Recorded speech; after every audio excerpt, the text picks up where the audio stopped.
లేదు కేసీఆర్ హయాంలో నేను ఉన్నప్పుడు చెప్తున్నాను, కేసీఆర్ అంటే నాకు గిట్టదు. కానీ కేసీఆర్ ప్రభుత్వంలో ఉన్నప్పుడు ఇలాంటి ఎక్కడ జరగలేదు. నేను మనసాక్షిగా మా మదర్ ప్రామిస్ చెప్తున్నాను, ఇప్పటివరకు ఎక్కడ జరగలేదు. నేను ఓపెన్ గా చెప్తున్నా. ఇవాళ దినము నేను రేవంత్ రెడ్డికి 375 ఓట్లు వేయించిన నా ఫ్యామిలీ తరఫున కొట్లాడి మరి. అలాంటిది ఇవాళ నాకనే అన్యాయం జరిగింది. నాలాంటి వాళ్ళు ఎంతమంది ఇక్కడ నుంచి మొదలు పెడితే మొత్తం కింది దాకా ఉంది. మరి ఇవెందుకు కులగొట్టట్లేదు నువ్వు? సరే మాది కులగొట్టినాం, మేము రోడ్ పాలైనాము, మేము బతికినా చచ్చినా ఒకటే. మరి ఇవెందుకు కులగొట్టట్లేదు నువ్వు? అంటే మొన్న వాడు 20 లక్షలు ఇచ్చినందుక, 20 లక్షలు ఇచ్చినందుకు వానికి పర్మిషన్ ఇచ్చినావా నువ్వు? మరి లక్షలు తీసుకొని కులగొట్టట్లేదు కదా. మరి అలాంటి మీనాక్షి మధ్యలో ఉంది. మరి వాడిని ఎందుకు కులగొట్టట్లేదు? వాడిని ఎందుకు కులగొట్టలేదు? మేమేమైనా పెద్ద ప్యాలెస్ కట్టుకున్నామా, లేకపోతే షెడ్లేసి ఇల్లులు కట్టుకున్నామా?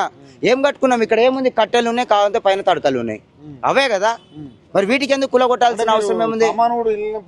సామాన్లన్నీ సగం సామాన్ దాంట్లో పైన సగం సామాన్ మొత్తం రోడ్డు పాలు చేసినాం. చూడండి అక్కడ ఉన్నాయి, కనిపిస్తే అక్కడ నుంచి అక్కడ మా వాచ్మెన్ ఒక కట్టెలు ఉంటాయి మేము కొట్టుకునే పొయ్యిలో పెట్టుకొని, అవన్నీ కులగొట్టిరు. ఏం లేకుండా ఆఖరికి బోర్డు కూడా బీకేసిరు. ఏం చెప్పాలి చెప్పు మేము? ఏంటి ఇప్పుడు పరిస్థితి ఏంటి మరి? మీ ఇల్లు ఇదంతా కులగొట్టినట్టున్నారు. ఏం చేయాలో అర్థం అవ్వట్లేదు మాకు. ఇప్పుడు ఇది ఒక్కటే మీకు హైదరాబాద్ ఇంకేమన్నా? ఏం లేదు, షాప్ ఏం లేదు, ఇది ఒక్కటే ఉంది. కిరాయికి ఉంటున్నాం 12,000 మేము. ఓకే, సామాన్ తీసుకునే టైం కూడా ఇవ్వలేదు. టైం అస్సలు ఇవ్వలేరు మాకు. తీయమ్మతి ఫస్ట్ అని మాట్లాడుతున్నారు మనిషికి.